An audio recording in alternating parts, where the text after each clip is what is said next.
Hello, class first year.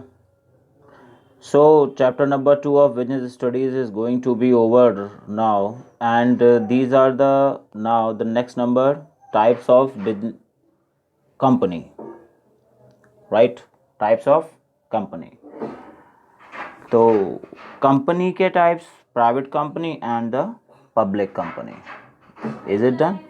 Private companies आपने generally आप अपने घर पे या जो भी प्रोडक्ट आप अभी यूज़ कर रहे हैं वो सभी पर आप एक चीज़ लिखी हुई देखते हैं. अगर आप उसकी कंपनी का नाम देखते होंगे तो वहाँ लिखा होता है the name of the company, the word that is used by them, and then after PVT dot LTD private limited. Mostly products जो भी आप मैन्युफैक्चरिंग के मीन्स पैक्ड परचेस करते हैं या फिर किसी भी तरह से, वो मोस्टली प्राइवेट कंपनीज के ही प्रोडक्ट होते हैं. ठीक है, जितने भी हम जनरली डोमेस्टिक वे में यूज़ कर रहे होते हैं या करते हैं. आप अभी भी घर पे ही हैं, लॉकडाउन चल रहा है, आप अपने घर पे रखे हुए प्रोडक्ट्स के पैकेट्स को या उनके जो रैपर्स हैं या उनके जो बोटल्स हैं या पैकेट्स हैं व्हाटएवर, उन पर लिखा देख सकते हैं मैन्युफैक्चर्ड बाय, एक कंपनी का नेम लिखा होगा. अब मार्केटेड बाय भी होता है, मीन्स उसको किसी ने मार्केट किया होता है, मीन्स सेल के लिए प्रमोशन दिए होते हैं उस कंपनी ने, राइट. तो प्राइवेट कंपनी एक नंबर. दूसरा नंबर पब्लिक कंपनीज, ये से थोड़ी सी अलग होती हैं. चलिए प्राइवेट कंपनी से स्टार्ट करते हैं. प्राइवेट कंपनीज क्या होती हैं? Private company is defined as a company by its article of association. Article of association एक डॉक्यूमेंट होता है जिसको कंपनीज मेंटेन करती हैं और डिज़ाइन करती हैं. उसमें अपनी फुल इंफॉर्मेशन कंपनीज लिखती हैं और रजिस्ट्रार के यहाँ पर उसको सबमिट करवाती हैं कि आप किन आर्टिकल्स पर एसोसिएट हुए हैं, आपके क्या क्या आर्टिकल्स होंगे, आप क्या वर्क करने वाले हो, कैसी आपकी कंपनी रहने वाली है, उसका नेचर कैसे होने वाला है, वो सब कुछ आर्टिकल ऑफ एसोसिएशन में लिखा होता है. ठीक है, तो आर्टिकल ऑफ, इसलिए यहाँ पे लिखा गया है कि is defined as a company by its article of association, जैसा इसके आर्टिकल ऑफ एसोसिएशन ने बताया. तो आर्टिकल ऑफ एसोसिएशन में आप लिखवाते हैं कि we are a private company. ठीक है, means we will do as a private company. यहाँ पर एक रेस्ट्रिक्शन होती है कि ये ट्रांसफ़र नहीं कर सकते हैं अपने शेयर्स का. यहाँ सिर्फ यही एक जो बात देखने में आती है, वो इस कंपनी के जो शेयर होल्डर्स हैं जो हुए हैं वही होंगे, वो अपने शेयर्स को ट्रांसफ़र नहीं कर सकते हैं. ठीक है, मिनिमम 2 मेंबर्स से ये स्टार्ट हो जाएगी और 200 तक आप इसमें मेंबर्स को रख सकते हैं. और दूसरा ये कि does not invite public to subscribe to its securities. इसके सिक्योरिटीज़ को सब्सक्राइब करने के लिए आप पब्लिक को इनवाइट नहीं कर सकते हैं. ये कंपनीज अपने आप में ही काम कर रही होती हैं. ठीक है, और 100% ये है एक मैंडेटरी है कि आपको अपने नाम के आगे प्राइवेट लिमिटेड लिखना होता है. ठीक है, जिस भी कंपनी के आगे आप सिर्फ लिमिटेड देखेंगे लिखा हुआ, वो पब्लिक कंपनी होगी, वरना तो कंपनी के नाम के आगे प्राइवेट लिमिटेड लिखा होगा. ठीक है, इंडिया में यही रूल फॉलो किया जाता है जो कंपनी लॉ 2013 के अकॉर्डेंस पे काम करता है, राइट. अब इसको और ज़्यादा समझने के लिए इसको कंपेयर करते हैं पब्लिक कंपनीज के साथ. ठीक है, मीन्स कैसे प्राइवेट कंपनी जो है वो काम करती है, क्या करती है. देखिए नंबर 1 पे चलते हैं. ठीक है, 1 बाय 1 पढ़ते हैं इसको, आपको याद भी होता चला जाएगा और क्या क्या डिफरेंसेस आते हैं वो भी आपको समझ में आ जाएंगे.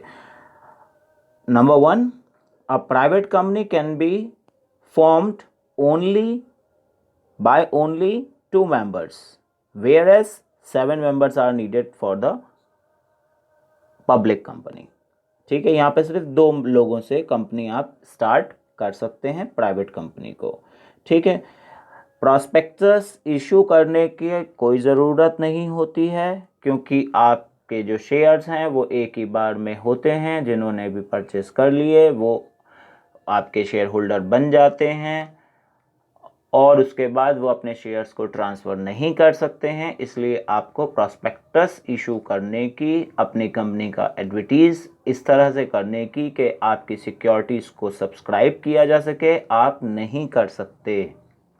मीन्स आपकी, क्योंकि रेस्ट्रिक्शन ये है कि आपके एक तो शेयर ट्रांसफ़र नहीं होंगे, दूसरा नंबर है कि पब्लिक को आप अपनी सिक्योरिटीज़ को सब्सक्राइब करने के लिए इनवाइट नहीं कर सकते हैं। तो आपको प्रॉस्पेक्टस होता है उसको इशू करने का कोई ज़रूरत नहीं रह जाता। Number 3, allotment of shares can be done without receiving the minimum subscription. Allotment of shares can be done without receiving the minimum subscription. Minimum subscription के बिना भी आप अपने शेयर्स को अलॉट कर सकते हैं, पब्लिक कंपनी में ऐसा नहीं होता है। ठीक है, मिनिमम सब्सक्रिप्शन का मतलब क्या होता है, अगर आपने 100 रुपीज़ की वैल्यू एक शेयर की रखी है और उस पर आपने 20 रुपीज़ या 25 रुपीज़ एप्लीकेशन पे मांगे हैं, ठीक है, आपको 25 रुपीज़ एप्लीकेशन के मिल गए, तब उसके बाद आप उस शेयर को अलॉट कर सकते हैं। ठीक है, वरना तो मिनिमम सब्सक्रिप्शन में ये होगा कि जब तक अलॉटमेंट मनी नहीं मिल जाती है तब तक आप शेयर को इशू नहीं मानते हैं। राइट, अलॉटमेंट मनी मिल जाती है उसके बाद ही आप शेयर इशू करते हैं और उसके बाद फिर फर्स्ट कॉल और फाइनल कॉल के लिए मांगते हैं। मीन्स आपके 100 रुपये का शेयर था, किसी ने आप पे शेयर परचेस किए हैं, ठीक है, तो आप उससे 4 इंस्टॉलमेंट्स में मंगा सकते हैं अपना पैसा। जैसे 25 रुपीज़ एप्लीकेशन पे मंगा लिए, 25 रुपीज़ अलॉटमेंट पे, 25 रुपीज़ फर्स्ट कॉल, 25 रुपीज़ का सेकंड या लास्ट कॉल या फाइनल कॉल करवा सकते हैं आप। ठीक है, लेकिन यहाँ पर ऐसा नहीं होता है। प्राइवेट कंपनीज़ में मिनिमम सब्सक्रिप्शन के बिना भी आप शेयर्स को अलॉट करवा सकते हैं। ठीक है, और सबसे अच्छी बात यह है कि आपको सबसे पहले जो सर्टिफिकेट ऑफ इनकॉर्पोरेशन लेना होता है, उसको लेने के साथ साथ ही आप बिजनेस को शुरू कर सकते हैं। मीन्स वो आपने ले लिया है, आपको रिसीव हो गया कि आप गवर्नमेंट की तरफ से अलॉट हो गया है, रजिस्ट्रार ने आपकी कंपनी को रजिस्टर्ड कर दिया है, अब आप जब चाहें जल्दी से जल्दी बिजनेस को स्टार्ट कर सकते हैं। मीन्स आपको सब्सक्रिप्शन का वेट करने की ज़रूरत नहीं पड़ती है कि अलॉटमेंट मनी मिल जाएगी तभी आप करेंगे बिजनेस को स्टार्ट। ठीक है, आप तभी के तभी बिजनेस को स्टार्ट कर सकते हैं। राइट, अब private company needs to have only 2 directors, सिर्फ 2 डायरेक्टर्स की ज़रूरत पड़ती है प्राइवेट कंपनी को। ठीक है, as against the minimum of 3 director in case of public company. Public company में कितने डायरेक्टर्स चाहिए होते हैं? 3 डायरेक्टर्स चाहिए होते हैं। ठीक है, मतलब मीन्स पब्लिक कंपनी तो अब समझ में आ रहा होगा ना आपको कि जो प्राइवेट नहीं है वो पब्लिक है। यस और नो? बहुत आसान सी बात है ना। जो कंपनी प्राइवेट नहीं है वो पब्लिक है। या आप जैसे अभी एज अ स्टूडेंट हैं तो आप अगर देखना चाहें जिस नाम के आगे पीवीटी एलटीडी लिखा है, प्राइवेट लिमिटेड लिखा है, वो प्राइवेट कंपनी है। लिमिटेड लिखा है तो वो लिमिटेड कंपनी है और उसके लिए जो रूल्स रेगुलेशंस हैं वो इस तरह से काम कर रहे हैं। Is it done? वैसे दोनों के लिए 15 होते हैं डायरेक्टर्स। ठीक है, लास्ट नंबर को पढ़ते हैं, देखिए चलिए। Private company is not required to keep an index of members. अपने मेंबर्स का इंडेक्स बनाने कि कितने मेंबर हैं, किसका क्या नेम, एड्रेस, ऑक्यूपेशन, और जो जनरली अगर बैंक रिकॉर्ड है कोई, कौन से अकाउंट मींस कौन से बैंक में अकाउंट है, और कोई इन्फॉर्मेशन इसके अलावा नहीं दी जाती। तो ये सब कुछ रखना प्राइवेट कंपनी के लिए रिक्वायरमेंट में नहीं आता है। Is it done? जबकि यही जो है वो पब्लिक कंपनी के लिए बहुत ज़रूरी होता है। Is it done? तो ये 5 बातें हैं प्राइवेट कंपनी के बारे में कंपेयर करके इसलिए बतानी पड़ती हैं ताकि आप इसको ज़रा ज़्यादा ध्यान से समझ पाएँ। क्योंकि देखो, एक ह्यूमन नेचर होता है कि जब हम दो चीज़ों में कंपेयर करते हैं तभी हमें बातें समझ में आती हैं कि हाँ इसमें ये ठीक है और इसमें ये कमी है, या इसमें ऐसा होता है दूसरे वाले में ऐसा नहीं होता है। कंपैरिजन अंडरस्टैंडिंग को इंक्रीज करने में ज़्यादा आसान हो जाता है। हमेशा दो एस्पेक्ट होते ही हैं, आपको अकाउंटेंसी में भी बताया था और वैसे भी होते ही हैं। हर एक एक्शन का एक रिएक्शन और एक रिएक्शन से फिर एक एक्शन का बनना ज़रूरी होता है, ये नेचुरल है। तो प्राइवेट कंपनी को समझने के लिए पब्लिक कंपनी को जानना और पब्लिक कंपनी को समझने के लिए प्राइवेट कंपनी को जानना, उसी तरह से एक क्रोनोलॉजिकल ऑर्डर बन गया। यस और नो? अब देखिए पब्लिक कंपनी के बारे में बात करते हैं। As per company act 2013, a public company is a company which is not a private company. जो प्राइवेट कंपनी नहीं है वो पब्लिक कंपनी होगी। क्या कहेंगे? No restriction on right of members to transfer the shares. यहाँ पे कोई रेस्ट्रिक्शन नहीं है कि उसके मेंबर्स अपने शेयर्स को ट्रांसफ़र नहीं कर सकते, वो ख़रीदें बेचते रहें, कोई बात नहीं है। कई बार लोग ऐसा भी देखा गया है, आप अकाउंटेंसी में करेंगे भी इसको नेक्स्ट ईयर में, कि आप किसी को पैसे देने के बजाय उसको शेयर ही इशू कर देते हैं। कि मान लीजिए मुझे 10,000 रुपये किसी को देने हैं, तो मेरे पास किसी दूसरी कंपनी के शेयर्स हैं, तो मैं वो उन शेयर्स का ट्रांसफ़र आपके नाम पे करा दूं। मीन्स जो भी जिसको भी मुझे पैसे देने हों, मैं वो 10,000 के शेयर उसके नाम पे इशू करवा दूं, ट्रांसफ़र कर दूं उसकी ऑनरशिप को। ऐसा पॉसिबल होता है कहाँ पे? पब्लिक कंपनीज में होता है। ठीक है, मिनिमम 7 मेंबर्स हैं और ज़्यादा मेंबर्स का मैक्सिमम लिमिट कोई नहीं होती है। Is it done? And permit to make any invitation to public to subscribe to its shares and debentures. और ये फ्रीली अपने शेयर्स और डिबेंचर्स को इशू करने के लिए पब्लिक को इनवाइट कर सकती है। मीन्स उनके नंबर ऑफ शेयर्स तक उनकी लायबिलिटी को डिसाइड कर सकती है। मीन्स लिमिटेड लायबिलिटी उनके मेंबर बनने पर, उनके शेयर होल्डर बनने पर, उनके डिबेंचर होल्डर बनने पर उनके द्वारा दिए गए पैसे तक रहेगी। राइट। और एक और बात है, अगर कोई भी प्राइवेट कंपनी एक सब्सिडरी की तरह से काम कर रही है अगर पब्लिक कंपनी के साथ, तो वो भी पब्लिक कंपनी ही मानी जाएगी। उसे वही रूल्स फॉलो करने होंगे जो पब्लिक कंपनीज मार्केट में रहकर करती हैं, चाहे वो गुड्स को मैन्युफैक्चर करती हों या फिर कोई सर्विस प्रोवाइड करवाती हों। Is it done? अब इसके बाद आता है एक और एस्पेक्ट जिसको कहते हैं 1 पर्सन कंपनी, ओपीसी। ओपीसी के बारे में क्या है कि यहाँ पर जैसे आपने देखा कि प्राइवेट कंपनी को 2 मेंबर चाहिए मिनिमम शुरू करने के लिए। मीन्स 2 लोग तो होने चाहिए तभी वो एक प्राइवेट कंपनी कही जाएगी। एक और कॉन्सेप्ट लाया गया जिसमें इंडिविजुअलिज्म दिया गया, लिबरलाइजेशन दिया गया एक पब्लिक को, और ये कहा गया कि 1 पर्सन कंपनी भी अलॉट मीन्स ऑक्यूपाइड हो सकती है या इनकॉर्पोरेट की जा सकती है, स्टार्ट की जा सकती है। ठीक है, मीन्स ऐसा भी कॉमन्स हो सकता है बिजनेस जिसको 1 पर्सन कंपनी कहा जा सके। समझ में आया? मीन्स 1 पर्सन कंपनी का मतलब इसमें एक ही मेंबर होगा जो उस कंपनी का शेयर होल्डर माने ऑनर या जो भी कुछ कहें उसे, वही होगा 1 मैन आर्मी। राइट।